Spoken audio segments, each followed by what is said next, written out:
C'était un soir d'été. Un jeune homme aux cheveux bruns finissait sa cigarette en observant un couple d'amoureux qui s'amusait. Il semblait rayonner de bonheur. Le garçon et la fille se rapprochaient l'un de l'autre et riaient joyeusement, tandis que le garçon qui les observait était de plus en plus agacé par leur bonheur insouciant. Puis il jette sa cigarette par terre et l'écrase d'un coup de pied en disant d'un ton agressif: Qu'est-ce qui les rend si heureux? Le jeune homme s'appelle Kang Do-shik. Il a 24 ans. Autrefois, il travaillait dans un centre de loisirs. Le jeune homme sort son téléphone et ouvre une application. Il constate qu'il ne lui reste plus que 27 wons sur son compte. Il repousse son téléphone et se couvre le visage de ses mains, la tête baissée. Kang Do-shik n'arrive pas à comprendre où il a bien pu dépenser tout son argent pour se retrouver sans rien. Il se demande aussi s'il va vraiment devoir dormir dans la rue ce soir. Le jeune homme ressort son téléphone et fait défiler ses contacts. Mais il se rend alors compte qu'aucune de ces personnes ne l'aidera. Kang Do-shik se souvient qu'il a été trop gentil avec ces gens. Et pourtant ils ont osé le trahir. Une fois, il a défendu son ami contre des brutes. Il payait souvent pour ses amis. Il donnait des conseils utiles sur les bagarres, à savoir que la clé pour gagner n'importe quel combat est de trouver le point faible de son adversaire. Le gars ouvre les yeux et fixe un point précis. Il se demande s'il peut même leur en vouloir. Kang Do-shik imagine une personne accroupie, se couvrant le visage de ses mains, et parlant de sa fatigue et de sa déception face à la vie. À ce moment-là, des larmes coulaient sur ses joues. Il ouvre son sac à dos et montre une liasse de billets en disant « Tiens, voici ton argent ». Kang Do-shik se rend compte que c'est entièrement de sa faute, s'il a fait confiance à ce crétin. En y repensant, il cherche à nouveau une cigarette. Mais il ne restait plus de cigarettes. Le paquet était complètement vide, ce qui contrariait encore plus Kang Do-shik. Soudain, du coin de l'œil, il aperçut un autre type à proximité en train d'allumer une cigarette. Kang Do-shik se tourna vers lui pour mieux le voir. C'était un blond mince aux yeux bleus, avec un goût vestimentaire plutôt inhabituel. Il avait associé une chemise verte à une veste sombre. Kang Do-shik esquissa un sourire, car il avait trouvé sa future cible. Sans hésiter un seul instant, le jeune homme fit quelques pas vers l'inconnu. Il attira l'attention du blond en l'interpellant. « Hé !» Le blond tourna la tête vers lui et le regarda d'un air interrogateur. Kang Do-shik sourit en s'approchant le plus possible de l'inconnu et lui demande s'il peut lui filer une cigarette, car il n'en a plus. Pour preuve, le jeune homme aux cheveux foncés lui montre un paquet vide. Le blond regarde Kang d'un air pensif, mais ne lui dit pas un mot. Puis il tend silencieusement la cigarette au brun. Kang Do-shik ne peut détacher son regard de ce type. Il le sent. Il a l'impression que ce type lui est familier, comme les clients de l'endroit où il travaillait autrefois. Il pense qu'il pourrait facilement attirer l'attention de ce blond. Puis Kang Do-shik sourit et dit « Waouh, tu as l'air athlétique, tu fais du sport ». Le type lui demande aussi s'il a autre chose à grignoter dans les poches de sa veste. Puis il montre les poches du doigt. Mais son comportement fait rire son compagnon. Le type demande à Kang « T'es un clochard ». Kang Do-shik est surpris par cette réaction. Puis il a souri nerveusement et a demandé « Quoi ?» La sueur coulait sur ses joues, mais le blond avait vraiment mis dans le mille avec sa remarque. L'homme blond répète alors ses paroles précédentes, ajoutant qu'en plus de tout cela, Kang Do-shik est actuellement au chômage. Cela déclenche beaucoup d'émotions négatives chez Kang. Il tremble. Mais le fait est que l'homme blond a encore raison. Puis le blond fit quelques pas en avant, et les deux hommes se retrouvèrent face à face. Il dit à Kang qu'il avait l'air plutôt bien. Cependant, il avait déjà des projets pour la soirée avec un ami. Quant au brun, il lui souhaita de passer un bon moment avec une cigarette. Puis il fait un signe de la main, dit au revoir et conseille à Kang d'aller tenter sa chance ailleurs. Peut-être aura-t-il plus de chance. Kang Do-shik était très désorienté après cette rencontre. Quelques secondes plus tard, il a réalisé qu'il venait d'être rejeté. Cette prise de conscience l'a frappé, et avec elle, l'obscurité totale. Le gars a regardé sa main qui tremblait violemment, tout comme son corps tout entier, a-t-il pensé. Il n'arrivait pas à croire qu'il avait été rejeté. Après tout, c'était Kang Do-shik, il avait toujours été populaire auprès des gens. Puis le type, pris d'une crise d'hystérie, tombe à genoux. Il jette sa cigarette loin dans les buissons et hurle de toutes ses forces. « Quel idiot !» Kang Do-shik serre les dents et demande d'une voix plus calme. « Pour qui se prend-il » Soudain, l'hystérie du type s'arrête car il se sent extrêmement affamé et entend son estomac gargouiller. Il pose la main sur son ventre et se dit qu'à ce rythme, il va bientôt mourir de faim. Le seul problème, c'est que Kang Do-shik n'a absolument pas d'argent. Il ferme donc les yeux, bouleversé par tout cela, mais sent soudain une odeur très surprenante. Il écarquille les yeux et regarde au loin, se rappelant que c'est l'odeur d'un des plats les plus délicieux. Il décide donc de ne pas perdre une seule minute. Il fait d'abord quelques pas en avant, puis se met à courir vers cette nourriture appétissante. Le garçon en a l'eau à la bouche. Il a tellement faim qu'il déglutit nerveusement et continue de courir. Bientôt, il arrive à un endroit. C'était un très beau restaurant. De là, Kang peut clairement sentir l'arôme des crustacés grillés. En entrant dans le restaurant, le jeune homme voit ce menu. Soupe de fruits de mer fraîchement pêchés, 2 portions, 23 000 wons. Salade de pétoncle et de fromage, nab aux oreilles de mer, 35 000 wons. Palourde fraîchement pêchée en sauce grillée, 2 portions, 44 000 wons. 3 portions, 54 000 wons. 4 portions, 74 000 wons. Kang Do-shik pensait qu'un bon dîner pourrait régler tous ses problèmes. Après tout, il n'avait rien à perdre. Il décida de bien manger d'abord et de s'inquiéter du reste plus tard. Puis Kang Do-shik ouvrit la porte du restaurant, faisant sonner la cloche. L'un des employés du restaurant accueillit le jeune homme avec un sourire. C'était un garçon aux cheveux légèrement roux et aux yeux bleus, vêtu d'une chemise et d'un pantalon légèrement froissé. Kang Do-shik sourit joyeusement et lui fait signe de la main, saluant le jeune homme. Le jeune homme demanda au serveur de lui apporter un menu composé de palourdes frites et d'une bouteille de soju. On lui répondit que ce serait prêt d'ici peu. Un homme à la table voisine écoutait attentivement cette conversation. Kang Do-shik était très content d'avoir commandé les palourdes frites. Il s'assit alors à sa table et attendit sa commande.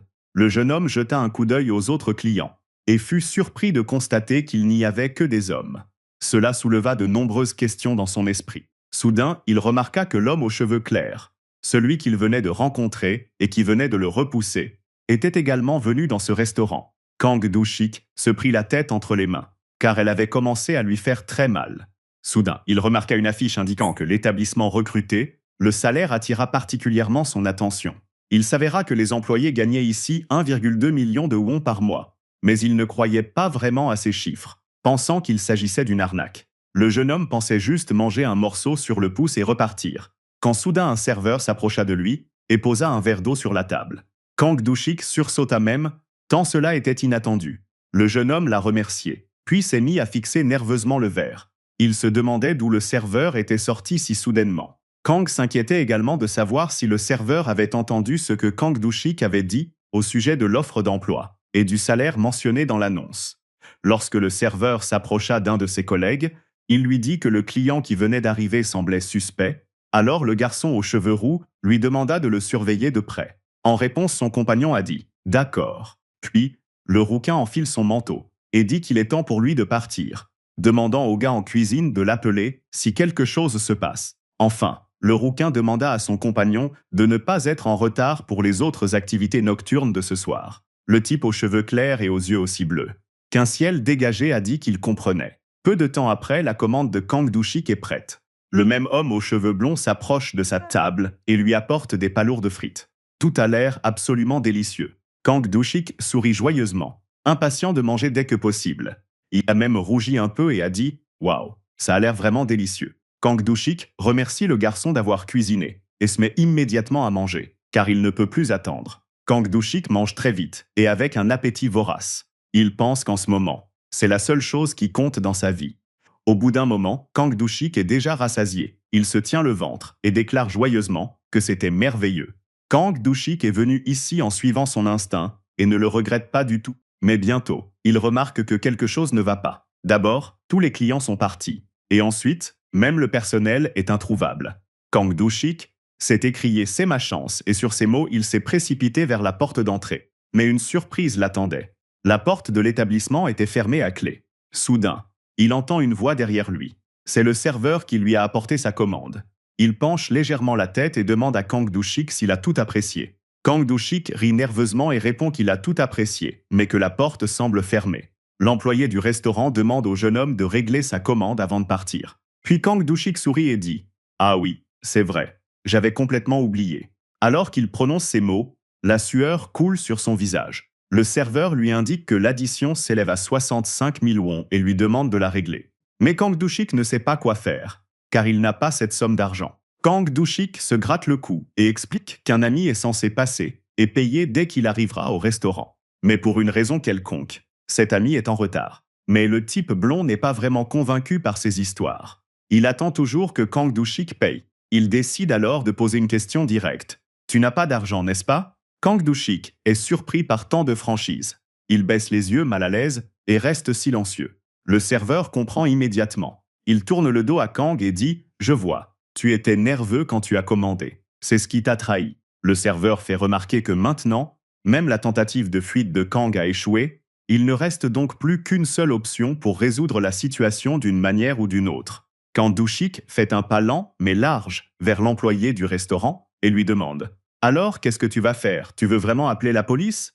L'employé du restaurant répondit qu'il n'appellerait pas la police, mais que Kang Douchik devrait rembourser sa dette en effectuant des travaux manuels au restaurant. Mais cela le fit en réalité sourire. Il s'approcha encore davantage du jeune homme blond et lui demanda « Alors je peux la rembourser en faisant le ménage ?» Mais cela le fit en réalité sourire.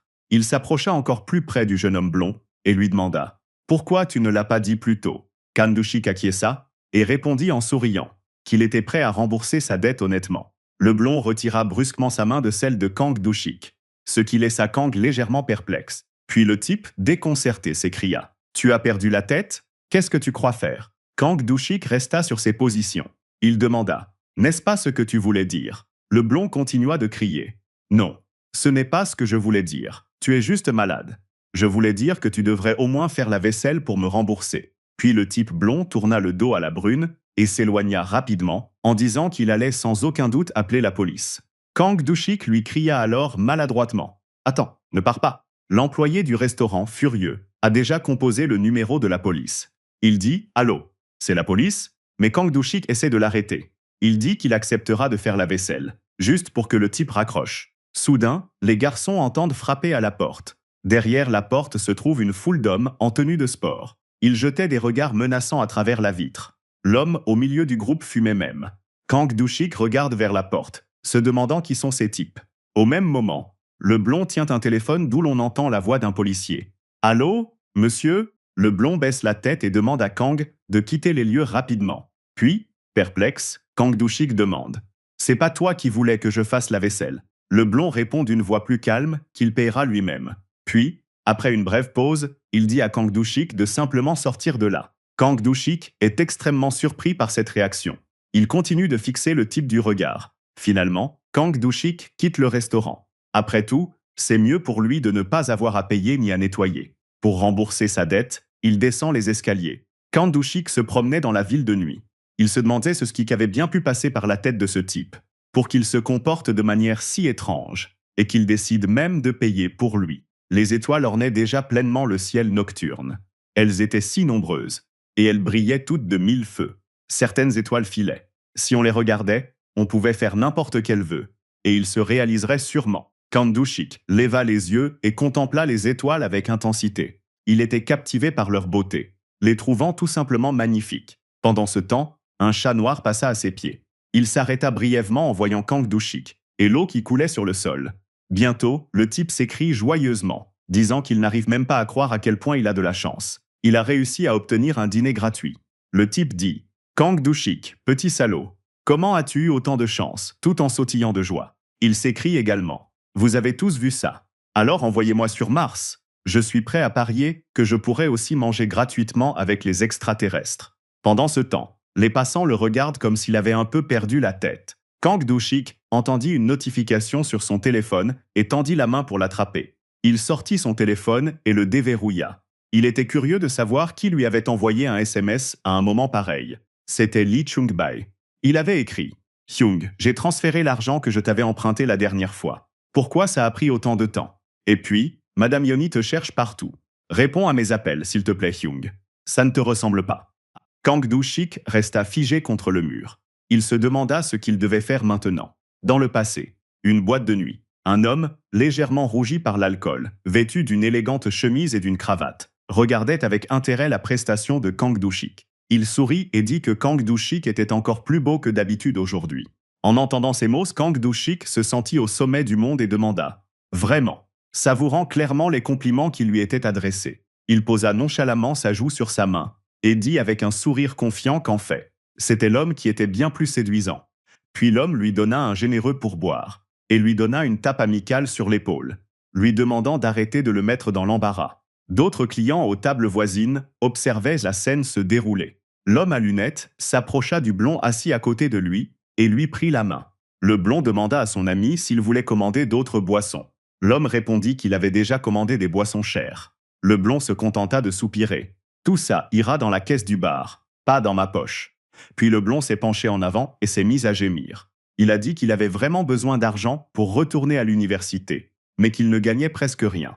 En voyant cela, l'homme à lunettes a murmuré. « Oh non !» Puis il s'approcha de Lee Chun-bei et lui demanda. « Qu'est-ce qui se passe? Tu es étudiant ?» Le blond, haussant déjà le ton, a répondu. « Bien sûr. Tu croyais que je travaillais ici parce que j'aime ça ?» Et l'homme a demandé, l'air gêné. « Quoi ?» L'air triste, Lee Chun-bei se mit à verser de l'alcool dans son verre et dit d'un ton plaintif que peu importait le nombre de bouteilles de boissons chères que l'homme achetait, car il n'en tirerait pas un centime. Dès que le blond eut rempli son verre, il le vida d'un trait. L'homme assis à côté de lui, inquiet par ce que le blond venait de lui dire, lui demanda combien lui avaient coûté ses études. Le type répondit que cela valait environ 4,5 millions de won, puis posa une question suggestive. Et alors? En observant tout cela, Kang Do-shik se dit que c'était du pareil au même. Le blond reprenait ses vieilles habitudes. Le blond se cala alors dans son fauteuil, leva la tête et dit simplement à l'homme de laisser tomber, se demandant pourquoi il se donnait même la peine d'expliquer quoi que ce soit, puisqu'il était de toute façon voué à mourir sans jamais avoir fait d'études supérieures. L'homme prit alors un verre et déclara avec assurance qu'il était prêt à payer les études de Lee Chang-bei, et qu'il le ferait même. Le jeune homme se tourna vers son sauveur et lui demanda s'il était vrai, qu'il était prêt à dépenser autant d'argent pour ses études. L'homme répond « Promets-moi simplement que tu vas quitter ce travail et commencer à étudier sérieusement. » Lee Chang-ba porte la main à son visage. Il se met à pleurer et pousse un long hang, continuant à jouer les victimes pour obtenir autant d'argent que possible. Puis l'homme blond sourit largement et jette ses bras autour de l'homme dans une étreinte serrée. Il lui dit que c'est tout ce dont il a toujours rêvé, Kang Do-shik. En entendant tout cela, Kang Do-shik se contente de se couvrir le visage de la main, submergé par un sentiment inévitable de honte. Lee Chun-bai a proposé à l'homme de le retrouver après la fermeture du club pour discuter des détails. Au même moment, Kang Do-shik se disait que Lee Chun-bai était vraiment un scélérat. Soudain, un type aux cheveux roux accourt vers le groupe de gars et crie « Lee Chang-bai, je t'ai cherché partout !» L'homme répète alors le nom du blond d'un ton interrogateur, se demandant s'il s'agit bien de lui. Et le type qui vient d'entrer dit « C'est ça, Chang-bai. Tu ne connais même pas son vrai nom. » Puis le type attrapa Lee Chun-bai par le col. Et Lee Chun-bai demanda simplement, mal à l'aise, à son ami « Qu'est-ce que tu fais? Je suis au travail. » Puis le type qui tenait Lee Chun-bai s'écria « Ne dis pas n'importe quoi. Quand vas-tu me rembourser l'argent que je t'ai prêté pour le loyer ?» Le blond promit qu'il le rembourserait très bientôt et lui demanda de le lâcher. L'homme à lunettes, qui avait observé toute la scène, demanda « Le loyer? Je ne t'ai pas donné de l'argent pour ça la semaine dernière. » Lee Chun-bai tourna la tête vers l'homme et dit qu'il lui expliquerait tout. Pendant ce temps, le type aux cheveux bruns déclara que Lee Chun-bai n'était qu'un petit merdeux qui avait aussi escroqué cet homme. L'homme se tourna vers le blond et lui demanda s'il avait seulement l'intention d'aller à l'école. Mais avant que Lee Chun-bai n'ait pu répondre, le brun s'écria « Aller à l'école. Il n'a même pas fini ses études. Maintenant, rends-moi mon argent. » L'homme à lunettes rassembla ses affaires et s'apprêtait à partir, réalisant qu'il avait failli se faire arnaquer. Mais Lee Chun-bai n'allait pas abandonner. Il demanda à N de ne pas partir, mais de l'écouter. Et il se tourna également vers le type qui le retenait, lui demandant de le laisser partir. Le type aux cheveux bruns cria qu'il ne laisserait pas Lee Chun-bai partir tant qu'il ne l'aurait pas payé. Mais soudain, Kang Do-shik, qui en avait marre de toute cette histoire, s'approcha d'eux. Il gifla le type aux cheveux bruns. Et, quand celui-ci demanda « Qu'est-ce que ça veut dire ?» il lui demanda « Combien te doit-il » L'homme aux cheveux bruns voulut répondre que cela n'avait rien à voir avec Kang Do-shik. Mais ce dernier ne le laissa même pas finir et lui lança immédiatement une liasse de billets. Plusieurs billets atterrirent directement sur le visage de l'homme aux cheveux bruns. Kang Do-shik demanda si cette somme était suffisante. Le type aux cheveux bruns lâcha alors Lee Chun-bai et se mit à compter l'argent. Kang Do-shik trouva que c'était tout simplement pathétique. Puis il dit d'un ton agacé « On t'a donné l'argent. Maintenant, arrête de l'embêter et fiche le camp d'ici. » L'homme aux cheveux bruns serra fermement le billet dans sa main et s'éloigna d'un pas vif des autres. Se tournant vers Lee Chun-bai, il dit « J'espère que tu as retenu la leçon. » En observant cette scène, l'homme à la cravate ne pouvait tout simplement pas détacher son regard de Do-shik. Il le regardait avec admiration et dit à voix haute « Voilà le vrai Do-shik. » Le lendemain, les gars se retrouvèrent dans un café. Kang Do-shik demanda à Lee Chun-bai où diable il avait bien pu dénicher un tel loser sans le sou. Li Chunbae baisse alors tristement la tête. Il se sent vraiment mal. Kang Dushik goûte le plat de viande qu'ils ont commandé et, se tournant vers le blond, lui demande pourquoi il ne mange pas. Le blond relève la tête et commence à s'excuser auprès de Hen, car il a perdu tous ses pourboires à cause de lui. Le brun dit « Ce n'est pas grave. Décide simplement quand tu me rembourseras. Le temps presse, et je suis curieux de savoir comment tu vas gagner autant d'argent. » Kang Dushik pointe sa cuillère vers Li Chunbae et dit « La fraude, c'est pour les gens intelligents, pas pour quelqu'un comme toi. Tu devrais travailler honnêtement. Les gens comme toi ne sont pas faits pour tromper les autres. Tu comprends ?» Kang Dushik demande également « Tu es charmant, et tu as un beau visage. Mais d'où te vient cet amour de l'argent? Et arrête d'acheter tous ces articles de marque. Tu m'entends ?» Puis, d'un ton plus agacé, il a ajouté « Et de toute façon, pourquoi devrais-je m'en soucier ?» Li Chunbae se leva de sa chaise et s'approcha de Dushik. Il s'assit à côté de lui et demanda au brun s'il voulait passer chez lui après le dîner. Il avait quelque chose à discuter. Kang Dushik s'écria « Qu'est-ce que tu mijotes cette fois? Laisse-moi tranquille. » Cette réaction amusa même Li Chunbae. De nos jours, un type aux cheveux noirs bouclés fait irruption dans le club et crie « Où est ce salaud de Kang Dushik ?» L'un des gars répond alors que Kang Dushik n'est pas au club aujourd'hui. Et le gars aux cheveux bouclés dit « Il s'est enfui avec mon argent ?» Le type demande aux autres de dire à Dushik qu'il est un homme mort s'il ose se montrer. Puis l'un des types aux cheveux foncés se tourne vers Li et lui demande ce qui s'est passé. Mais Li n'avait aucune idée de ce qui se tramait. Le type sort du club en disant « Je vais lui montrer à quel point ce milieu est petit. » Puis le type aux cheveux foncés échange un regard avec Li Chunbae.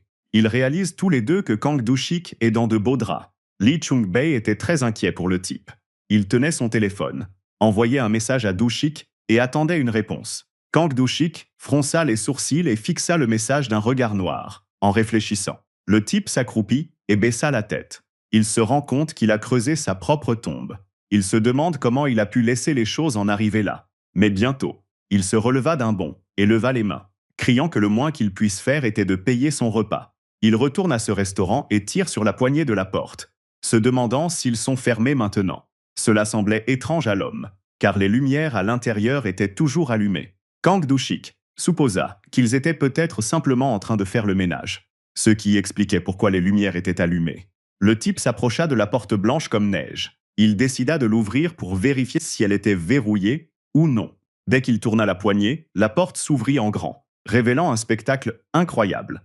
Kang Dushik fut stupéfait de voir le serveur qui lui avait apporté son repas plus tôt dans la journée, entouré d'autres hommes.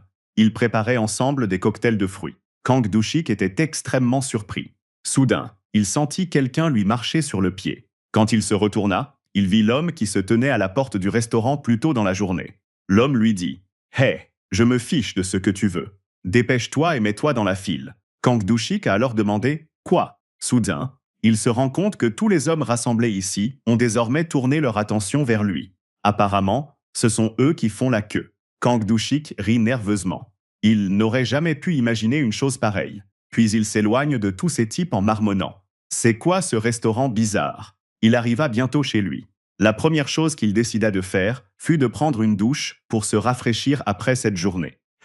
Il est maintenant en train de se sécher la tête avec une serviette pour que ses cheveux sèchent plus vite. Juste après, le gars s'allonge dans un lit très grand et confortable en disant « Ouais, c'est ça la vie ». Mais il lève bientôt les yeux vers le plafond d'un air pensif. Il se remémore l'incident de la journée avec le serveur, que Kang Dushik avait mal compris. Le serveur était à la fois très en colère et gêné, car il avait simplement demandé à Kang Dushik de faire la vaisselle, et n'avait rien demandé de plus. Mais Kang Dushik se souvient aussi de ce qu'il a vu quelques minutes plus tôt. Comment ce même serveur, avec d'autres gars, préparait des cocktails de fruits. Cette situation a fait rire Dushik. Puis le gars s'est levé d'un bond et a regardé par la fenêtre. Il s'est dit que ça devait être une vraie petite ville, puisqu'il y avait même des endroits comme celui-ci ici. Il repense à ce serveur, avec l'impression que le gars se comportait comme s'il était meilleur que Dushik. Même Dushik ne s'abaisserait pas à faire une chose pareille. Alors qu'il réfléchit à cela, le brun sort une cigarette. Avec un sourire teinté d'ironie, il dit qu'il n'est vraiment pas facile de gagner sa vie de nos jours. Le jeune homme estime que, quoi qu'il en soit, il doit trouver un moyen d'aller de l'avant et d'oublier ses dettes pendant un moment. Pour l'instant, il dispose de 600 000 won, et puis il y a beaucoup d'autres types que Chunbae à qui Kang Dushik a prêté de l'argent. Pour l'instant, l'important pour lui est de rembourser Eni afin de pouvoir travailler. En y réfléchissant, Kang Du-shik chercha son téléphone. Mais ne le trouvant pas à sa place habituelle, il se mit à fouiller tout l'appartement. Le lendemain matin, l'agence pour l'emploi. L'homme posa ses coudes sur la table et dit « Alors, vous cherchez un emploi ?» Kang Du-shik déclare joyeusement qu'il a entendu dire qu'on pouvait faire fortune en pêchant des requins. Et il demande donc à l'homme de lui trouver un travail de ce genre. L'homme demande, un peu gêné, « De la pêche aux requins ?» Il s'inquiète également de l'éducation de Du-shik, car celui-ci se comporte de manière plutôt grossière. Kang Du-shik demande alors avec colère, « Quoi? C'est quoi le problème ?» L'homme répond qu'ils n'ont pas de travail pour la pêche aux requins, mais que la saison de la raie est actuellement ouverte. Kang Du-shik est mécontent, mais demande tout de même à l'homme de l'inscrire au moins pour ce travail. L'homme demande d'un ton moqueur, « Mais tu vas vraiment aller en mer dans cet état ?» Kang Du-shik répond alors avec agacement, « Hein? Qu'est-ce que tu veux dire ?» L'homme pointe son index vers Du-shik et lui dit que son corps n'est pas vraiment fait pour la mer, car il n'est pas assez costaud pour la navigation. Kang Du-shik demande, surpris, « Quoi ?» L'homme fait remarquer qu'il existe une telle tradition, car tous les marins doivent être physiquement robustes. Il résume également tout ce qu'il a dit et affirme qu'un gringalet comme Kang Du-shik n'est pas fait pour la mer. Le jeune homme écarte l'index de l'homme, celui que celui-ci avait pointé vers lui tout ce temps, et dit « Écoutez, monsieur Muscle, on dit petit mais costaud. » En réponse, on lui dit qu'ils ont un travail spécialement pour lui. Finalement, il s'est avéré que Du-shik allait devoir fouiller les décombres. Alors qu'il travaillait, l'un de ses collègues s'est approché de lui et lui a dit « Hé, jeune homme, arrête de simplement gratter le sol. Commence à creuser. » Kang Du-shik était très en colère. Il pensait qu'il l'avait envoyé ici juste pour se réserver le meilleur travail. Il était convaincu qu'il serait impossible de gagner beaucoup d'argent sur ce chantier de fouilles. Il se tourna alors vers la vieille femme qui se tenait à proximité et lui demanda combien il pourrait tirer de ses palourdes. Elle répondit qu'un kilo de palourdes valait 5000 wons et qu'un seau plein rapporterait environ 50 000 wons. Elle se dit aussi en son fort intérieur, « Pourquoi ce type est-il si grossier ?» Le type se dit que si le prix des palourdes était de 50 000 wons, il devrait déterrer toutes les palourdes de cet endroit pour rembourser sa dette. Kang Du-shik se mit à travailler d'arrache-pied et hurla de toutes ses forces. Bon sang! Les grands-mères qui se tenaient à proximité se mirent à parler de lui. L'une d'elles dit qu'il était très fort, et l'autre qu'il était vraiment mignon. Soudain, Kang Du-shik remarqua quelque chose qui brillait dans l'eau. La curiosité l'emporta, et il tendit la main vers l'objet brillant. Il le sortit de l'eau, et commença à l'examiner de près. Puis il l'ouvrit et vit une perle à l'intérieur. L'une des vieilles dames s'approcha du jeune homme et s'exclama avec enthousiasme. « Mon Dieu, n'est-ce pas une perle ?» Kang Du-shik répondit alors, surpris. « Une perle. Qu'est-ce qu'elle fait ici ?» La femme répondit. « Vous, les citadins, vous ne savez donc rien? Les perles viennent des huîtres. » Kang Du-shik demanda combien elles pouvaient valoir. La femme se tourna vers ses amis et leur cria. « Hé, ce type veut savoir combien coûte la perle. » Elles répondirent qu'une perle de mauvaise qualité pouvait se vendre environ 100 000 wons, et qu'une perle de grande qualité pouvait valoir 10 fois plus. Kang Du-shik fut stupéfait par cette nouvelle. Il marmonna. « Ouah !» Kang Du-shik se lève. L'espoir renaît en lui. Après tout, s'il trouve quelques belles perles, il pourra partir d'ici et rembourser sa dette. Le jeune homme attrape un outil et décide qu'il va déterrer jusqu'à la dernière perle de cet endroit. Puis, plein d'enthousiasme, il se met au travail. Le jeune homme s'écrie « Des perles !» À ce moment-là, les femmes supposent que ce jeune homme doit tout simplement adorer les perles. Puisqu'il tient tant à les avoir, peut-être veut-il simplement les offrir à sa petite amie. La grand-mère demande à son amie si elle a entendu certaines rumeurs, et l'amie lui demande de quel genre de rumeurs il s'agit. La grand-mère dit qu'il y a des rumeurs, selon lesquelles une femme vit dans le quartier et crée des perles quand elle est de bonne humeur. L'autre femme demande « Est-ce vraiment vrai? Est-ce qu'elle fabrique de vraies perles ?» Puis leurs collègues leur demandent de ne pas leur raconter n'importe quoi et demandent à la vieille femme « Tu crois vraiment qu'on va croire ces sornettes ?» La femme répond qu'il n'y a pas un mot de mensonge là-dedans et ajoute « Tout a basculé quand cet homme au supermarché, là-bas, était avec elle. » La femme s'énerve à nouveau et demande à sa collègue d'arrêter de dire n'importe quoi. « Pourquoi tu ne retournes pas simplement travailler ?» Mais celle-ci se met à discuter « N'importe quoi. Tu ferais mieux de surveiller ton mari. On ne sait jamais ce qui peut arriver. » L'autre femme répond « Et toi, surveille ta langue. » Pendant ce temps, Kang Du-shik s'acharne à trouver autant de perles que possible. À ce moment précis, un jeune homme blond qui travaille au restaurant était assis seul, fumant une cigarette et regardant au loin. Soudain, Il se couvre le visage de ses mains et se dit qu'il doit juste être patient encore un peu. Soudain, il entend au loin les mots « perle ». Le jeune homme y prête attention et aperçoit Kang Do-shik devant lui. Tellement impatient d'obtenir plus de perles qu'il creuse dans la boue. Le blond l'observe avec surprise. Il est curieux de savoir ce que cet idiot est en train de faire. Il pensait que Du-sik était fauché. Mais il se rend compte maintenant que c'est ainsi qu'il gagne sa vie. Le blond sourit, réalisant que Du-sik va sûrement passer un mauvais quart d'heure. D'une certaine manière, il voit même des similitudes entre eux. Puis il se lève et décide qu'il est temps de rentrer chez lui. Soudain, il se fige sur place en entendant quelqu'un éclabousser l'eau. Puis il se tourne vers la source du bruit. Le blond regarde Kang Do-shik plonger dans l'eau et réussir. Il trouve une autre perle.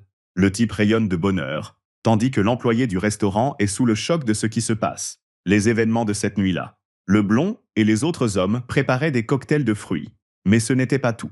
Une fois que tout fut terminé, le chef du groupe se tourna vers les autres et les remercia pour leur travail acharné. À leur tour, les gars ont jeté un coup d'œil par la porte de la chambre du blond et ont gloussé, en voyant à quel point il était épuisé après avoir cuisiné. En plus de préparer des smoothies, les gars cherchaient aussi activement des perles.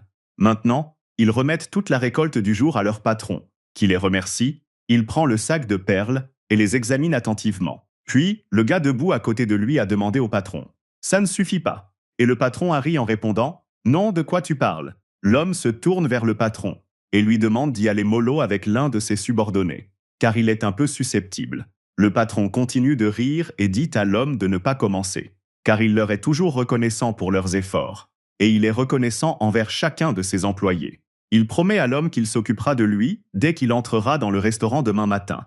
L'homme rit et répond « Vous savez vraiment comment diriger une entreprise ?» Peu après, les hommes quittent le restaurant et saluent le propriétaire en partant. Il leur dit au revoir et leur souhaite un bon voyage. Dès que les hommes se sont détournés et que le restaurateur ne pouvait plus voir leur visage, l'un d'eux a froncé les sourcils et a pris un air furieux. Il a murmuré à voix basse que c'était lui qui dépensait son énergie à chercher les perles, tandis que c'était leur patron qui en tirait profit. Pendant ce temps, le restaurateur les regardait s'éloigner en silence, pensant aux perles. Il porta la main à son visage et se dit que tous ces hommes n'étaient qu'une bande d'imbéciles. Après tout, il préparait des cocktails de fruits aux côtés d'un autre homme, simplement parce qu'il ne trouvait pas de travail stable. Peu après, le type décide d'aller voir le blond dans sa chambre. Dès qu'il ouvre la porte, il remarque que le type est en train de boire de l'eau à la bouteille. Le type s'approcha de lui et déclara qu'il allait doubler le nombre de clients. Ces mots suffirent à choquer le blond. Il s'écrie aussitôt « Attends, pourquoi ferais-tu ça ?» Mais le propriétaire du restaurant sourit d'un air narquois, l'expression du type l'amusant beaucoup. Peu après, le propriétaire du restaurant attrape le jeune homme par le menton, se penche vers lui et lui dit que son Juha adore profiter de la vie. Alors il a décidé que le jeune homme devait travailler plus dur. Puis le propriétaire du restaurant demande « Tu ne vas pas rembourser toute ta dette ?» Juha s'est même mis à pleurer, incapable de contenir ses émotions. Il a commencé à supplier le propriétaire du restaurant de ne pas augmenter ses heures de travail, affirmant qu'il ne pouvait tout simplement pas supporter de travailler davantage. Le propriétaire du restaurant a alors bousculé le gars, de sorte que sa tête heurta l'oreiller. Le rouquin a dit « Tu parles comme une fillette. Tu ne te souviens pas à quel point tu étais reconnaissant quand je t'ai sorti de la boue. J'ai fait tout ça juste pour que tu puisses tenir ta promesse de rembourser ta dette. Ou bien tu as oublié la caniveau. Réfléchis-y, Juha. Je t'ai nourri, donné à boire et pris en charge ta dette. Alors respecte-moi. » Pendant ce temps, Kang Do-shik continue de travailler joyeusement. Il est très heureux chaque fois qu'il trouve une perle. Bientôt, le type décide de se débarrasser de ses bottes, car elles le gênent. Il se tient désormais pieds nus dans la boue. Il saute sur place, ravi que ce soit tellement mieux et plus confortable. Peu après, le jeune homme s'exclame « Enfin, je peux bouger normalement. Il est temps de vraiment commencer à creuser. Attendez un peu mes chères petites perles. » Puis Kang Do-shik, continuant à sauter dans l'eau, crie à tue-tête « Des perles, des perles !» Quelques minutes plus tard, Kang Do-shik regarda dans son seau, mais il n'y trouva pas une seule perle. Il était tout simplement paniqué. Après tout, il avait déterré tant de perles. Et maintenant, il n'en restait plus une seule dans le seau. Les larmes montent aux yeux du garçon. Il ne sait plus quoi faire. Après tout, il avait travaillé si dur pendant tout ce temps, et chaque nouvelle perle qu'il attrapait lui redonnait tant d'espoir. Puis le garçon baisse la tête et se met à sangloter. Il crie à tue-tête « Au diable, c'est pas lourde !» Soudain, une perle glisse de ses vêtements. Le garçon tend la main vers elle en disant « Non, non, pas toi ». Il parvint finalement à attraper la perle entre son index et son pouce. Il la saisit d'un geste vif et la mit dans sa poche. Kang Do-shik se mit à essuyer ses larmes et dit « Dieu merci ». Soudain, il se retourna et vit une foule de gens. Parmi eux, quelqu'un semblait s'adresser à lui. Il était curieux, que se passe-t-il? En regardant de plus près, il vit un homme aux cheveux clairs, qui ressemblait à celui qu'il avait rencontré récemment au restaurant. Apparemment, cet homme criait quelque chose. Mais Kang Do-shik ne pouvait pas l'entendre. Il était trop loin. Kang Do-shik regarda l'homme, perplexe. Soudain, une pensée traversa l'esprit de Kang Do-shik. Peut-être qu'il est là pour récupérer son argent. Puis Kang Do-shik bondit brusquement et se met à courir, en se disant « Hier, il m'a laissé partir. Quel radin. Je vais juste faire comme si de rien n'était. » Soudain, le type a l'impression d'être enlisé dans la boue. Il ne peut plus bouger et trébuche, laissant tomber le seau. Jua se dit qu'il n'est qu'un idiot. Mais il a déjà mal à la gorge à force d'avoir tant crié. Pendant ce temps, les femmes discutent entre elles de la prise du jour. Mais à cause de Kang Do-shik, elles n'ont presque rien attrapé aujourd'hui, ce qui les met très en colère. Puis une femme dit « Oh, comme c'est pratique. Où est-il » La deuxième répondit par une question « Il n'était pas avec toi ». Elle répondit qu'il n'était pas avec elle, ce qui surprit grandement l'autre femme. Bientôt, l'une des collègues pointe du doigt l'océan et s'écrie « Oh mon Dieu, regardez, il est là-bas ». La panique s'empare du groupe. Les gens s'écrient « Oh mon Dieu, non, il est coincé là-bas, il ne peut plus bouger, et ça va prendre un moment avant que la marée monte ». Jua s'inquiétait lui aussi beaucoup de la marée montante. Pendant ce temps, Kang Do-shik continue de se libérer de ses chaînes aquatiques, mais en vain. Il essaye de retirer sa jambe du boulon, en pleurant et en criant « Tu te fous de moi ». Les femmes étaient très inquiètes. Elles ne savaient pas quoi faire et ne savaient pas si quelqu'un avait appelé à l'aide. L'une d'elles se retourne et dit qu'elle va appeler le 991, puis se met à courir pour aller chercher le téléphone. Jou s'est rendu compte que la marée montait assez vite. Il savait donc que s'il ne faisait rien, il serait trop tard pour remédier à la situation. Kang Do-shik se débattait dans l'eau et criait à l'aide, de toutes ses forces.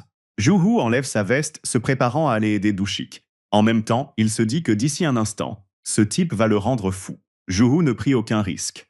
Il savait que chaque seconde comptait à ce moment-là. Et comme on ne peut pas mettre la vie d'autrui en danger, il se précipita vers l'océan et se mit à courir vers Do-shik, déterminé à le sauver. Pendant ce temps, les femmes sur le rivage criaient « Hé, qu'est-ce que tu fais? C'est dangereux !» Kang Do-shik était déjà complètement submergé. Seul son visage était visible au-dessus de l'eau, ce qui lui permettait de respirer. Il continuait à crier et à appeler à l'aide de toutes ses forces. Bientôt, Kang Do-shik se retrouva sous l'eau. Il pensa que c'était la fin, et qu'il allait mourir à l'âge de 24 ans. Le jeune homme se dit que s'il avait su qu'une telle chose allait arriver, il aurait aidé les autres plus souvent. Mais Kang Do-shik se trompait. Son sauveteur, Juhu, nagea vers lui, luttant habilement contre les courants pour atteindre Do-shik. Le jeune homme attrapa Do-shik afin de le pousser à la surface de l'eau, puis sur la terre ferme. Après cela, Juhu met à profit ses talents de nageur, et saisit Do-shik, se prépare à nager avec lui jusqu'à la surface. Peu de temps après, Kang Do-shik ouvre les yeux. Les premiers mots. « Tu m'entends » Le jeune homme n'a pas encore complètement repris ses esprits. Il fixe le plafond en se demandant « Où suis-je » Il bondit bientôt de sa place et commence à paniquer. À ce moment-là, Juhu lui demande de se calmer et lui dit qu'il l'a ramené chez lui.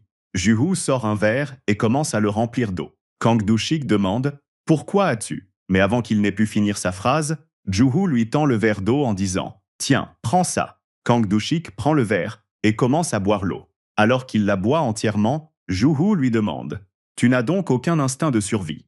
Il finit rapidement toute l'eau et, regardant le type aux cheveux clairs, demande « Que veux-tu dire ?» À ce moment-là, Juhu demande « On ne t'a pas enseigné les marées à l'école ?» Mais Kang Do-shik ne connaissait même pas le sens de ces mots. À ce moment-là, tout devint clair pour Juhu. D'un ton agacé, Do-shik demande « Mais de quoi tu parles ?» Il regarda alors le verre et des souvenirs lui revinrent à l'esprit.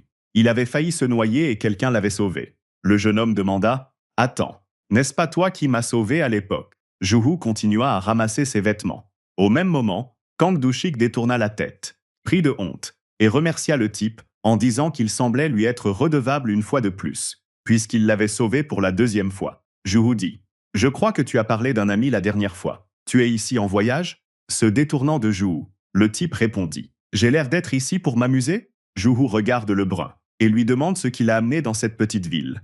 À ce moment-là, Kang Do-shik se lève. Le type posa sa tasse près de l'évier et dit « Disons simplement que je cherchais un refuge. Zhu fut surpris par cette réponse. Il demanda à nouveau. Un refuge? Soudain l'estomac de Douchik a gargouillé si fort qu'on l'entendait dans toute la pièce. Il a alors posé la main sur son ventre. Zhu plia les vêtements propres et dit « Tu n'es pas trop difficile en matière de nourriture, n'est-ce pas? Je vais t'acheter quelque chose. » Zhu demanda également à Douchik de prendre une douche en attendant. Lui-même se dirigea vers la porte. Khan Douchik fut très surpris par une telle hospitalité. En s'approchant de la porte, Zhu se tourna vers le garçon et lui dit « Tu emples la mer. » Khan Douchik se mit alors à se renifler et à demander si ça sentait vraiment si mauvais.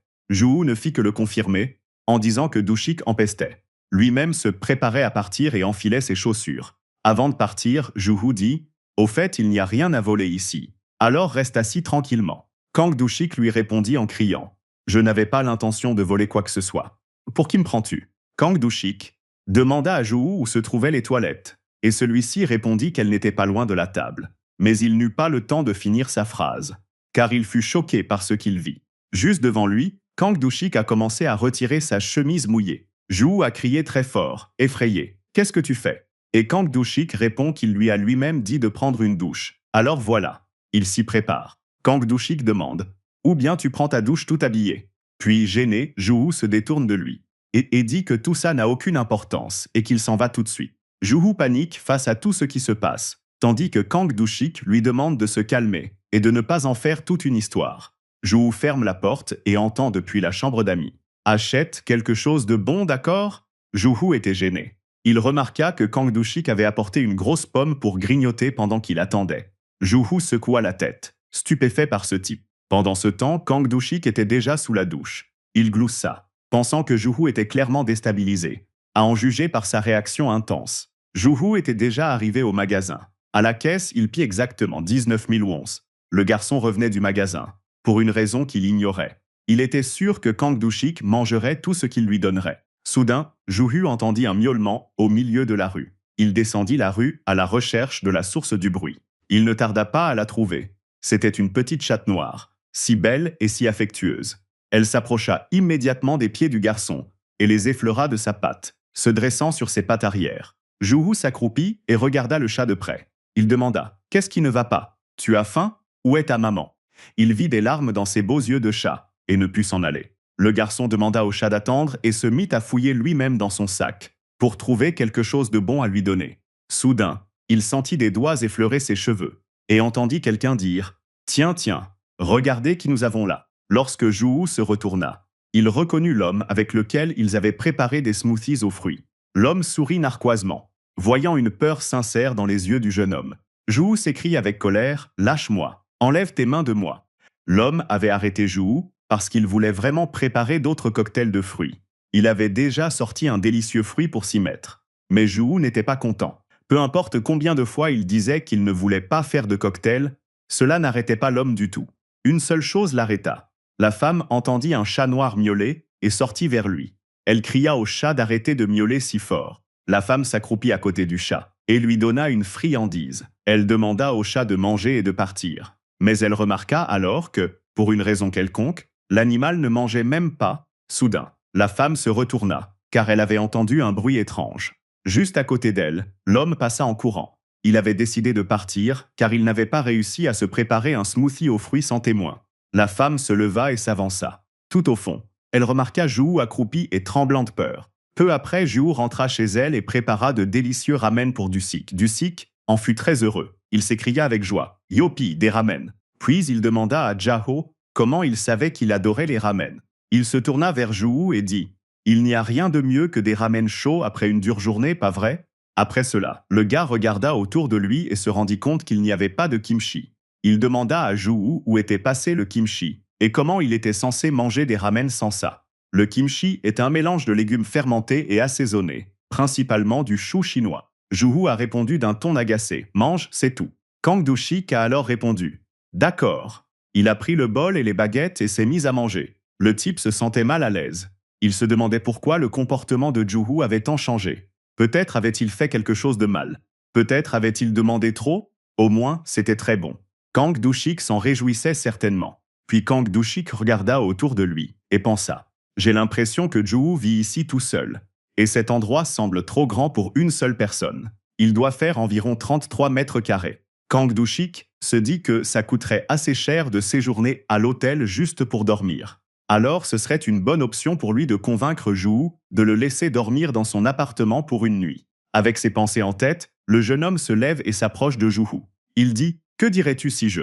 Mais avant que Do-shik n'ait pu finir sa phrase, Joo l'interrompt en disant « Si tu as fini de manger, prépare-toi et pars. » Kang Do-shik demande, l'air déconcerté. « Hein ?» Joo lui demande alors s'il l'a bien entendu. Joo décida de répéter, en haussant la voix cette fois-ci. « Si tu as fini de manger, prends tes affaires et sors de mon appartement. » Kang Do-shik se retrouva dans la rue. Il n'arrivait pas à croire qu'il l'ait attrapé et jeté à la rue. Sous le choc, il demanda d'une voix forte. « Sérieusement ? Pourquoi tu me fais ça ?» Puis le type se retourna et regarda la fenêtre. Il dit « Est-ce qu'il m'a vraiment amené chez lui juste pour me jeter à la rue ?» Kang Do-shik se dit que si Joo avait l'intention de le mettre à la porte dès le début, pourquoi avait-il mis un œuf dans ses ramen? Après tout, c'est ainsi que les gens montrent leur attention dans les pays asiatiques. Do-shik en conclut donc que Joo tenait à lui, et le type continua à râler tout en marchant. Le lendemain matin, Joo se rendit au restaurant comme d'habitude. Il commença par faire le ménage, et pendant que le propriétaire se détendait en faisant défiler son téléphone, le jeune homme essuya soigneusement les tables après le départ des clients. Peu après, Joo s'approcha de son patron. Il se sentait mal à l'aise, mais il décida de le faire. Pendant ce temps, le patron ne lui prêtait toujours aucune attention et continuait à faire défiler son téléphone. Joo posa sur la table un petit sac contenant quelque chose de spécial. Peu après, le propriétaire du restaurant remarqua enfin son employé. Il regarda d'abord le sac, puis Joo, et demanda « Qu'est-ce que c'est ?» Joo était un homme de peu de mots. Il répondit qu'il s'agissait de perles. Il les avait apportées pour se faire pardonner de la dernière fois. Le propriétaire du restaurant prit le sac de perles et demanda en riant « Des perles ? Et comment se font-elles qu'elles se retrouvent en votre possession ?» Joo répondit qu'il les avait fabriquées lui-même la veille au soir. Puis l'homme aux cheveux légèrement roux et aux yeux bleus se mit à examiner les perles, les versant du sac dans sa main. Il plaça toutes les perles sur sa main et se mit à les examiner, vérifiant leur qualité. Il y avait environ 10 perles au total. Joo baissa la tête, cachant ses yeux sous ses cheveux. Il avait très honte. Le restaurateur ne dit pas un mot. Il se contenta d'observer le jeune homme en silence. Mais bientôt, il se pencha et se mit à rire bruyamment, ce qui effraya beaucoup Joo. Souriant, il s'approcha de Joo et lui demanda « C'est tout ce que tu as réussi à faire tout seul ?» Le jeune homme trouva ce nombre dérisoire de perles assez amusant. Puis il attrapa le jeune homme par le menton, sourit d'un air suffisant et dit « Tu ne peux pas trouver beaucoup de perles si tu ne pars pas les chercher avec les autres ouvriers, n'est-ce pas ?» Au bout d'un moment, les mêmes hommes entrèrent dans le restaurant. Joo en eut tellement peur qu'il détourna le regard, espérant qu'ils ne le remarqueraient pas. Les hommes s'adressèrent au propriétaire du restaurant en lui demandant « Pouvons-nous déjeuner ici maintenant ?» Et celui-ci répondit « Bien sûr, que désirez-vous ?» L'un des hommes, aux sourcils épais, sourit et regarda dans la direction de Joo. Joo tremblait violemment de peur. Il s'accroupit légèrement, espérant se cacher d'une manière ou d'une autre. L'homme serra Joo dans ses bras et dit au propriétaire du restaurant qu'il aimerait une soupe de nouilles.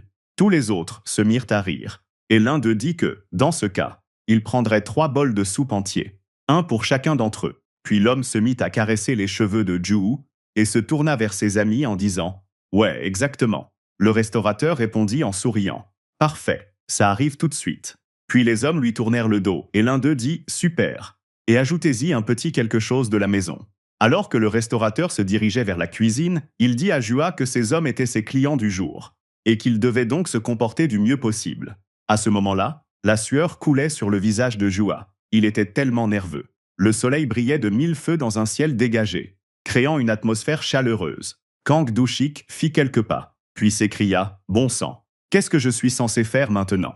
Le type comprit alors ce que l'agence pour l'emploi avait voulu dire en lui affirmant que seuls les plus forts s'en sortaient, et que le travail sur les bancs de sable où il cherchait des perles n'était qu'une perte de temps. Puis il s'accroupit, pensant à ses maigres ressources financières. Soudain, quelque chose attira l'attention du type. Il leva les yeux et jeta un coup d'œil dans une direction. Le type remarque une affiche d'offre d'emploi. On pouvait y lire « On recherche des travailleurs. 5 jours par semaine. Salaire 1,2 million de won. » Un numéro de téléphone était également indiqué. Kang Do-shik boit du jus de fruits à la paille et contemple pensivement les affiches. À ce moment-là, le propriétaire du restaurant se tourne vers Joo et lui dit que la soupe est prête. lui demandant d'apporter la commande à la table. Mais la simple idée de devoir servir ces hommes fait frémir Ju-Hu.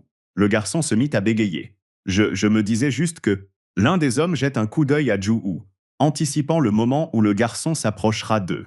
Le propriétaire du restaurant demande d'un ton sec. « Qu'est-ce que tu attends ?» Ju-Hu se rend compte qu'il n'a aucun moyen de refuser. Il jette un regard triste vers le sol et dit au garçon « D'accord ». Il prend alors la soupe sur un plateau et l'apporte à la table où ses clients sont réunis. Il pose la soupe sur la table, leur souhaite bon appétit, puis tente immédiatement de se glisser hors de leur champ de vision aussi vite que possible. Mais il ne parvint pas à s'échapper.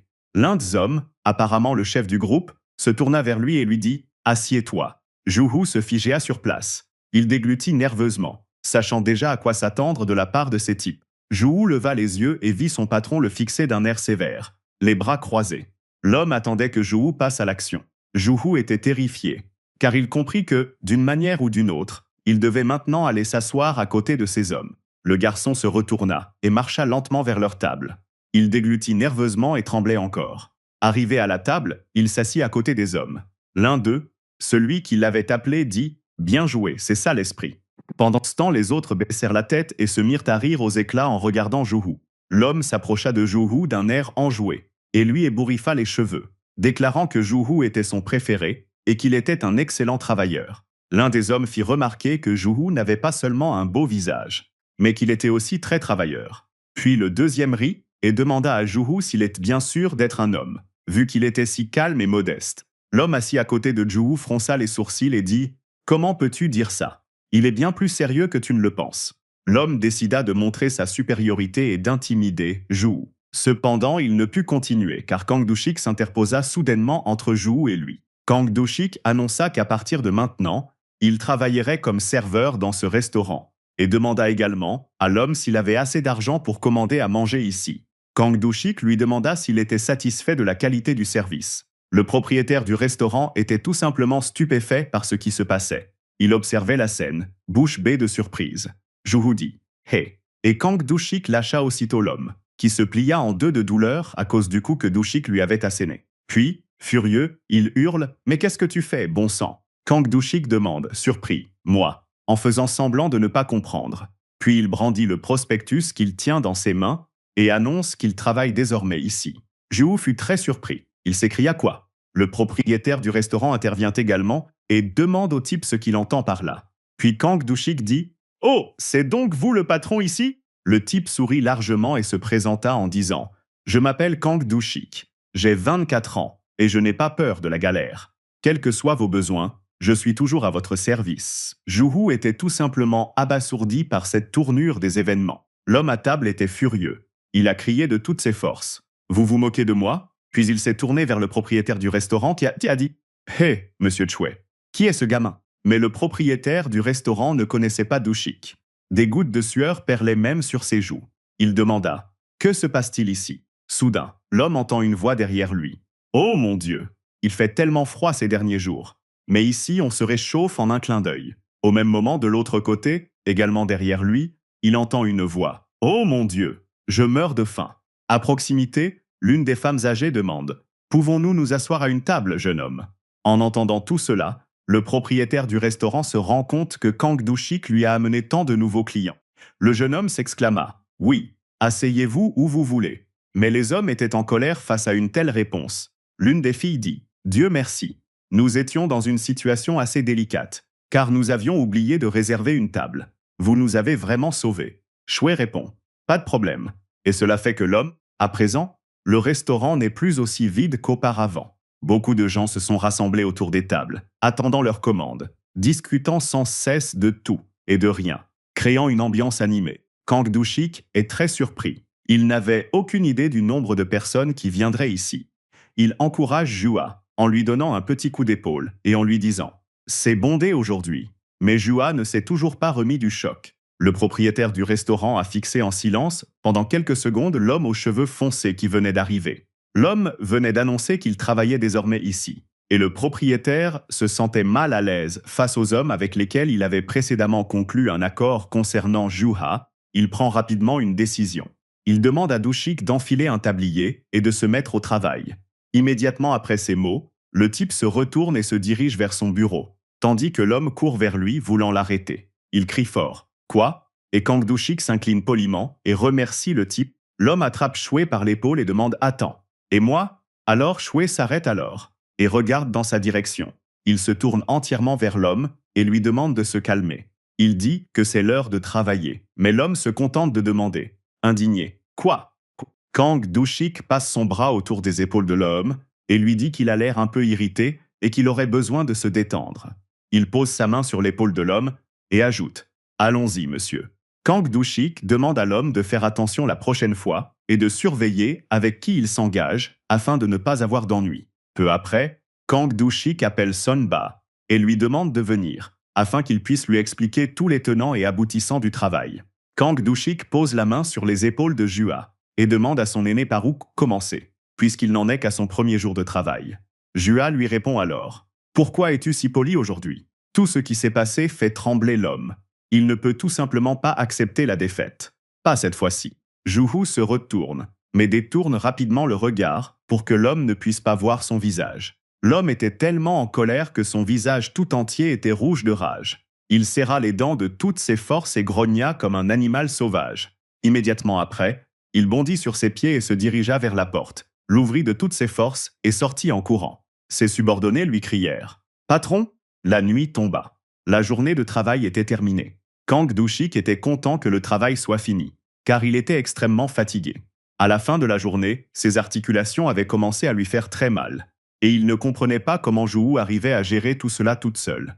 Après tout, c'était difficile même à deux. Juhu détourne le regard et dit « Au final, tu finiras par t'y habituer. Arrête de te comporter comme un enfant. » En même temps, Juhu se demande ce qu'il devrait faire. Après tout, il doit remercier Do-shik de l'avoir sauvé. Juhu hésite, se demandant s'il doit le remercier ou non, tandis que Kang Do-shik soupire et dit qu'en ce moment, il boirait volontiers un verre d'eau fraîche. Peu après, Kang Do-shik se tourne vers Jua, ce qui le surprend énormément. Puis Jua se détourne et tourne le dos au jeune homme. Il dit « On a bien discuté aujourd'hui. Sois pas en retard demain. À plus tard. » Kang Do-shik a soudainement pris le jeune homme par la main et s'est rapproché de lui. Il a joyeusement proposé à Jua de prendre un verre avec lui, à condition que ce soit Jua qui l'invite. Après tout, c'était son premier jour de travail, et il voulait fêter ça. Jua demande, surpris. Un verre? Des gouttes de sueur perlant sur son visage à cause de la nervosité. Kang Do-shik sourit et dit, appelons ça du team building, puisque nous allons travailler ensemble désormais.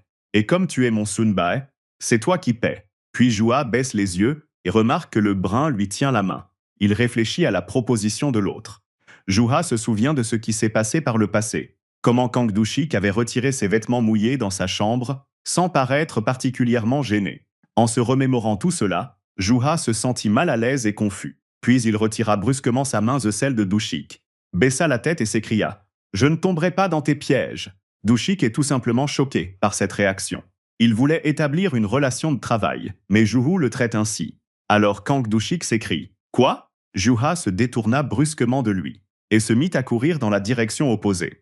Mais Kang Do-shik lui cria de s'arrêter et de lui expliquer ce qu'il voulait dire par là. Kang Do-shik leva les yeux vers le magnifique ciel nocturne et dit « Je n'en reviens pas ». Juhu continua de s'éloigner en courant de Do-shik. Il pensait que c'était la bonne décision, et le mieux aurait été de le faire dès le début. Après tout, encore un peu plus longtemps, et il n'aurait plus su comment se comporter avec cette personne. Juhu tremblait, et des gouttes de sueur froide coulaient le long de son cou.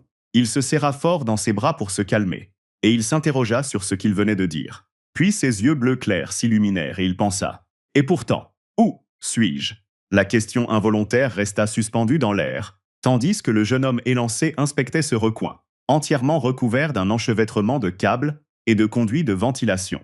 Jua pouvait sentir l'odeur désagréable qui se dégageait des poubelles placées à proximité. Jua soupira tristement et se reprocha de s'être trop perdu dans ses pensées et de s'être égaré. « Je dois vérifier où je suis en ce moment », pensa-t-il. Le jeune homme sortit son téléphone bleu de son sac et chercha l'application GPS. Cependant, dans le reflet de son téléphone, il remarqua que des gens s'approchaient, une brune aux cheveux ébouriffés et un homme corpulent coiffé d'une casquette. Jua s'écria « Quoi ?» Le jeune homme se retourna brusquement et regarda de plus près les hommes qui s'approchaient, qui semblaient agressifs. En un instant, Jua fut saisi par les cheveux, tandis qu'un autre homme l'attrapait par les jambes. Jua résista et se débattit en hurlant. « Hé, lâchez-moi !» criait sans cesse le garçon tandis qu'il l'entraînait plus loin dans la ruelle. Les hommes le jetèrent à terre, et Jua aperçut un homme adulte coiffé d'un chapeau qui le regardait de haut, les mains dans les poches. Avant qu'il n'ait eu le temps de reprendre son souffle, Jua reçut un coup de basket dans le ventre de la part de l'homme au chapeau. Jua se mit à tousser, et l'homme adulte le traita de petit rat, en montrant les dents. L'homme cria que Jui n'avait pas le droit de le mépriser. L'homme au chapeau s'accroupit, et leur ordonna d'attraper Jui. Ses fidèles acolytes saisirent le garçon par les bras et le plaquèrent contre le mur, tandis qu'il hurlait, désorienté. L'homme a déclaré que Juha n'était qu'un moins que rien, et qu'il n'aimait pas son travail au restaurant. Il a ajouté que Juha était devenu trop arrogant. Juha s'est mis à le supplier de le laisser partir, et n'arrêtait pas de pleurer. Mais l'homme au chapeau a répondu qu'il devait simplement le punir, comme d'habitude. En un instant, un coup rapide fit repenser à l'homme ses priorités dans la vie. Le type aux cheveux noirs envoya l'homme valdinguer, lui faisant perdre son chapeau. L'homme s'écrasa sur l'asphalte dans un bruit sourd, sous les regards surpris des autres. Douchik resta là, souriant, serrant plus fort le poing, et il réprimanda Jui de traîner dans des endroits comme celui-ci. Douchik déclara que seuls ses poings pouvaient faire passer le message, jura, appela les autres et se prépara à se battre. Il s'avéra que tandis que Kang Douchik se tenait là à contempler le magnifique ciel nocturne, se demandant pour qui diable Juhu l'avait pris, il remarqua ces mêmes hommes qui n'avaient pas laissé Juhu tranquille au restaurant.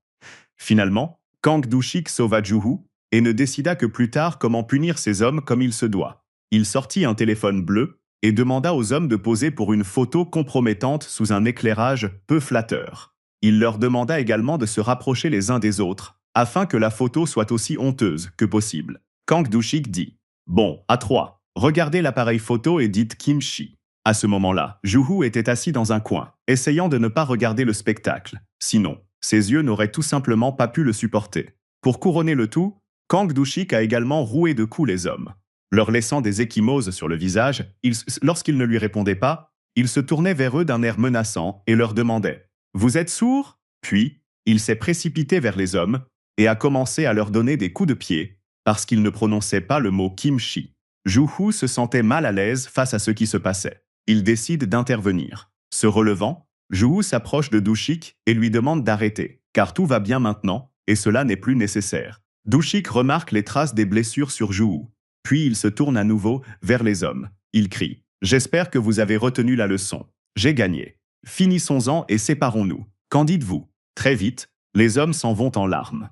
Kang Douchik tend son téléphone à Juhu et, voyant que celui-ci ne se précipite pas pour le prendre, lui demande de le prendre, car ses mains sont engourdies à force de le tenir depuis si longtemps. Puis Juhu demande « Pourquoi as-tu pris ces photos avec mon téléphone ?» Kang Douchik a pris le gars par le poignet et a légèrement tourné sa paume pour y déposer son propre téléphone. Après quoi, il dit « Si tu ne donnes pas une leçon à ces crétins, ils recommenceront la prochaine fois. Utilise ça pour les menacer. S'ils recommencent à faire des conneries, je parie qu'ils se calmeront. » Peu après, Kang Douchik s'assit à côté de Juhu.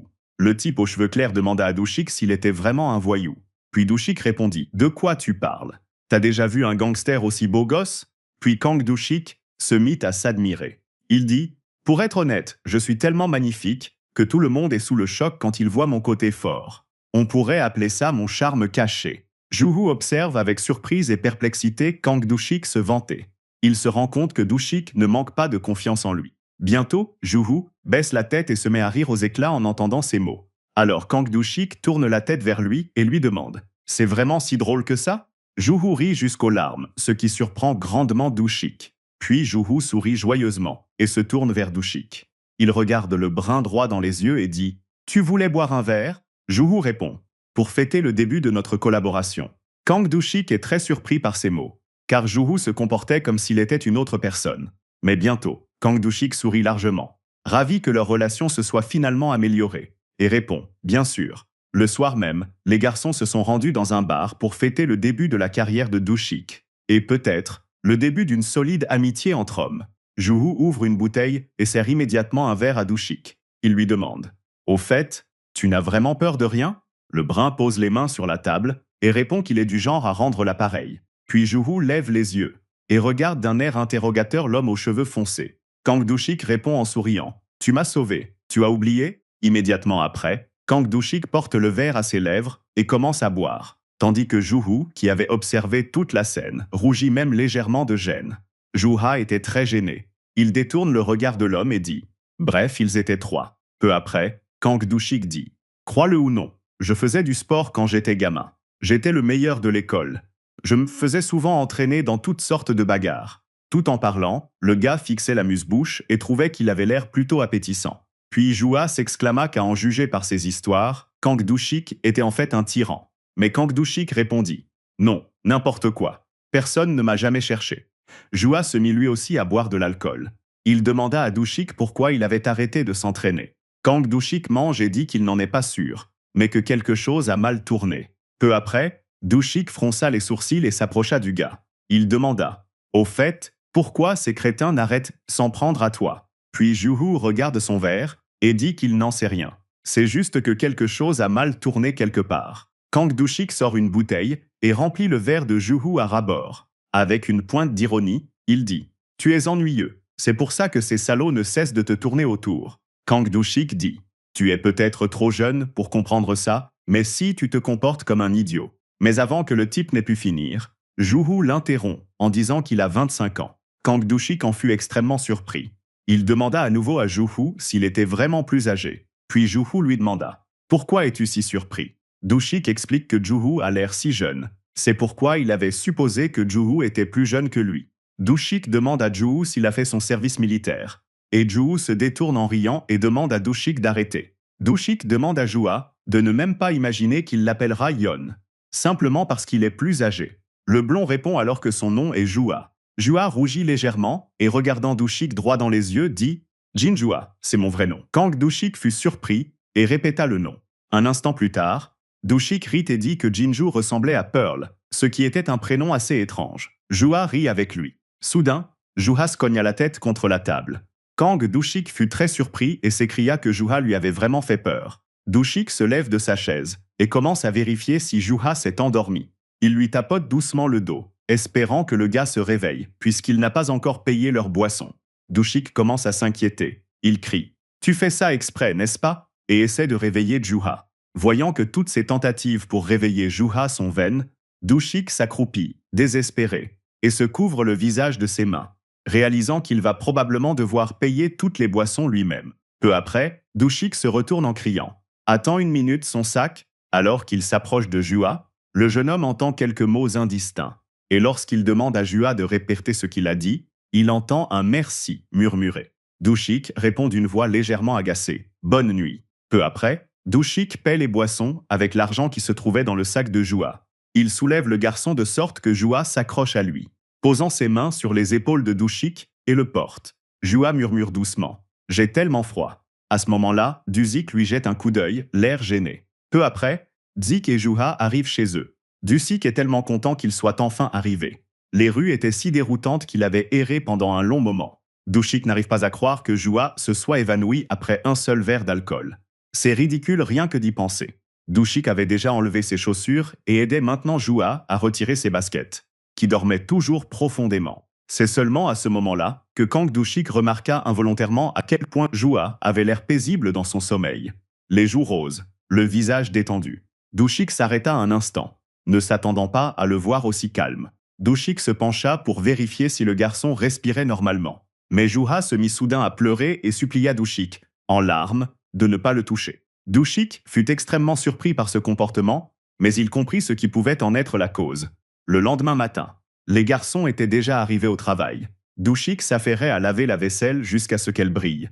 Juha avait un terrible mal de tête après la veille. Il se disait qu'il n'aurait pas dû boire autant la veille. Juha se souvint qu'apparemment, il s'était évanoui, et qu'à son réveil, il était déjà chez lui. Le gars supposa que Doo-sik avait tout payé et pris en charge les dépenses. Juha jeta un coup d'œil à Doo-sik et à l'intérieur de la maison.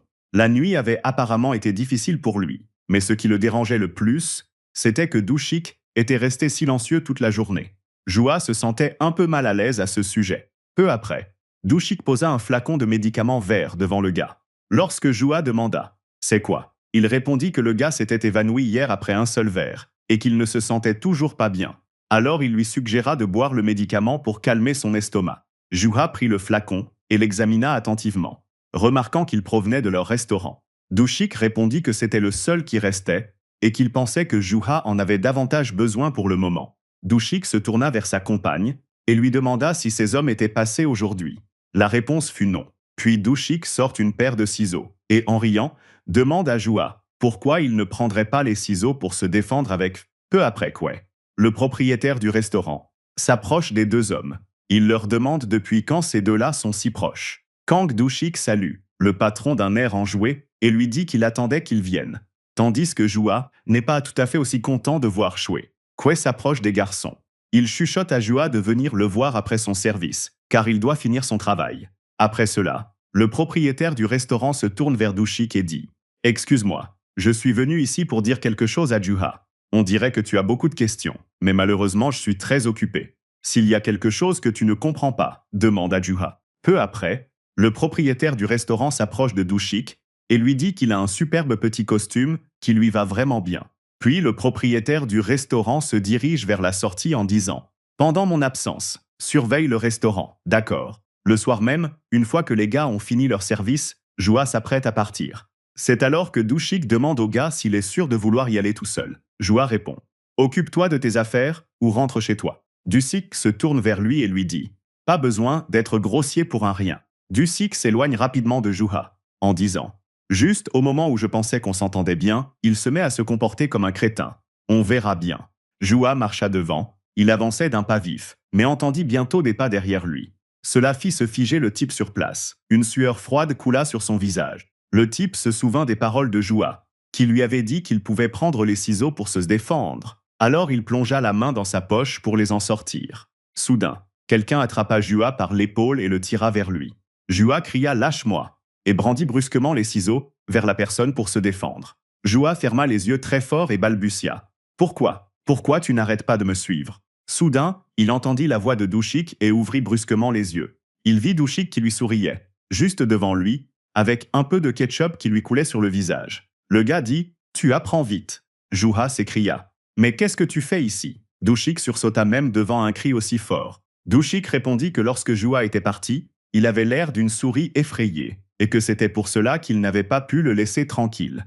Juha demanda alors au type s'il l'avait suivi. Rougissant, Juha s'écria « Je t'ai dit de t'occuper de tes affaires. » Douchik fut d'abord surpris, mais il jeta ensuite un coup d'œil aux ciseaux, sourit, les désigna et demanda « Tu les as apportés parce que je te l'ai demandé ?» Juha rougit profondément et se mit à nier, affirmant qu'il s'agissait de toute autre chose. Douchik s'est penché près du visage du type et a dit en riant que c'était une bonne idée. Puis il a pris les ciseaux des mains de Juha et a dit que le type avait de la chance que ce soit lui qui le suive. Car si l'un de ces hommes l'avait suivi, la situation aurait été bien pire. Douchik demanda au gars d'apporter quelque chose de plus tranchant la prochaine fois, car on ne sait jamais ce qui peut arriver. Juha regarda le ketchup couler sur le visage de Douchik et se sentit mal à l'aise. Il commença à s'inquiéter pour son ami. Puis Juha attrapa brusquement Douchik par le tissu de ses vêtements et se mit à le traîner, tandis que Douchik, à son tour, demandait au type de ralentir. Les gars arrivèrent bientôt chez Juha. Le type prit une grande trousse de premier secours sur l'étagère. Douchik se demanda pourquoi le gars avait une trousse de premier secours aussi grande chez lui, et celui-ci répondit qu'il se blessait souvent. Douchik était en colère à ce sujet, car il supposait que Juha se blessait précisément à cause de ses hommes au restaurant. Juha nie et dit que c'est à cause de son travail au restaurant. Puis il demande à Douchik ce qu'il a trouvé. Douchik détourne la tête et répond « Rien ». Juha sortit un peu de coton et le trempa dans une solution spéciale pour soigner les plaies. Puis, il s'approcha de Douchik et lui demanda de le laisser examiner son visage. Douchik commence à enlever sa veste et dit qu'il vaudrait mieux la laver plutôt que de soigner une égratignure aussi insignifiante, car la veste est très tachée de ketchup.